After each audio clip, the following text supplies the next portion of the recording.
All right, so we're going to make Aztec chocolate today, and I wanted to show you guys everything that you're going to need to make this, as well as the process. I've already put the recipe in Schoology for you guys, and I will also put the Zoom, or sorry, not the Zoom. I'll put this video in there as well too when it's done, in case you want to go home and try this yourself and kind of follow it step by step. So first off, let me show you what I've got here.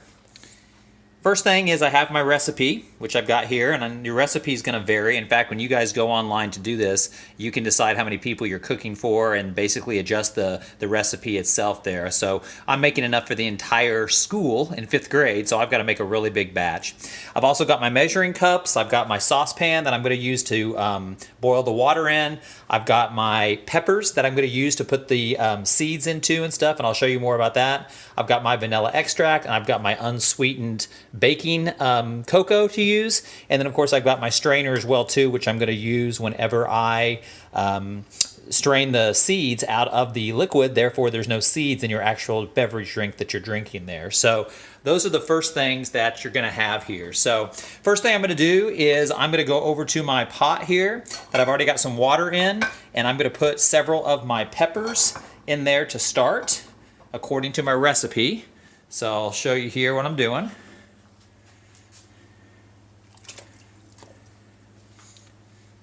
Now this has to come to a boil, so I'll come back to you guys when it's boiling and ready to go. Alright, so as you can see, this is now starting to boil. Once you have everything in the pan and you have your peppers in there, you've got to let it boil for about 5 to 10 minutes. So it's just now at that boiling point. So I'll come back here in about 10 minutes and show you guys, and I start to strain the peppers out and I start to get everything put together to add the next ingredients. Alright, so the water, you can tell now, is boiling. It's got about another 5 minutes to go. Once that gets done, we're going to start transferring the water over to the strainer so we can strain out the pepper seeds, and then we're going to put the water back into the pot, and we'll start adding our hot cocoa and our vanilla so we can start making it more like the Aztec chocolate. Alright, so we've got our peppers that are boiling. We're about good to go, and we're about ready to come over here and begin to strain the peppers, the seeds out of the mixture, so that by the time we're done, we just have the pepper-infused water.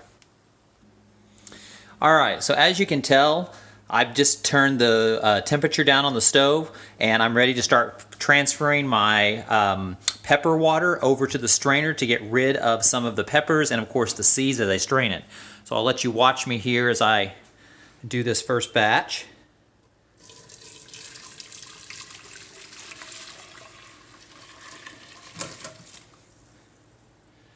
And that got rid of all the seeds and the peppers, and I'll take care of the rest of it here, and then I will transfer all of this pepper-infused water back into the pot so that we can add the cocoa and the vanilla extract. Alright, so you can tell I have strained all of the peppers, all of the seeds, everything has come out, and now back over here, I've got my pepper-infused water back in a pot. I've also added an additional amount of water to tone down a little bit of the pepperness that is in there. So this is going to come to a boil, and here in just a few minutes I'm going to add the cocoa powder, and I'm also going to add the vanilla extract. So I've got my cocoa powder, I've got my vanilla extract all ready to go, and I'll come back to you in a sec when we add those in there, and then we're going to bring that to a boil. Alright, I just dumped my vanilla extract and cocoa into the water. I'm going to slowly stir this up.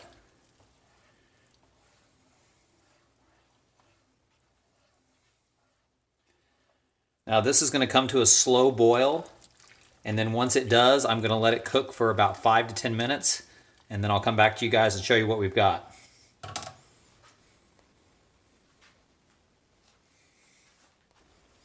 According to the recipe, after this begins to boil, I'm supposed to let it cook down for about 5 to 10 minutes until the powder completely dissolves.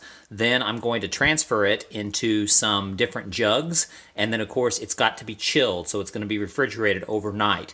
And then tomorrow, right before we actually try it, it will be shaken up, because the Aztecs talked about how, or actually the Spanish talked about how frothy the drink was. The Aztecs would basically take it in and move it from jug to jug back to forth to kind of create that foam foam on top. So we'll definitely give it a shake up tomorrow before we try it. So I'll be back with you in just a few minutes when the drink is actually pretty much ready to go. All right, so as you can tell, it's definitely looking a little bit more like hot cocoa. It's got a few more minutes left to go, but it's supposed to be at a slow boil, so it's getting there very slowly. You can kind of tell it really does look like hot cocoa, and when I take a smell, oh yeah, it's got a smell of hot cocoa, but it's also got a little bit different smell as well too. So I'll be back with you in just a bit. All right, so as you guys can tell, I have now taken the boiling Xocolotl, and I have strained it once again to make sure every little bit of the pepper seeds are out of it. And so now, once I've got this in here, I'm going to let this cool just a little bit. I'm going to put it in containers, and then I will come back to you and show you when I'm ready to refrigerate it for tomorrow. All right, so as you can tell, here is one of the bottles of the Xocolotl. It is now ready to be refrigerated, and of course tomorrow we will shake it up so it's frothy. I did sample it just for a bit, and it definitely has got a kick to it. It's got a little spice to it, so I am definitely looking forward to you guys trying this tomorrow, and hopefully all of you will want to sample it. Of course, you don't have to if you don't want to, but this is the authentic Aztec chocolate drink the Spanish talked about, made exactly the way that the Aztecs did supposedly. So hopefully you're going to like this, and hopefully you're going to want to try this at home yourself. So look forward to seeing you guys tomorrow, and we'll try the drink.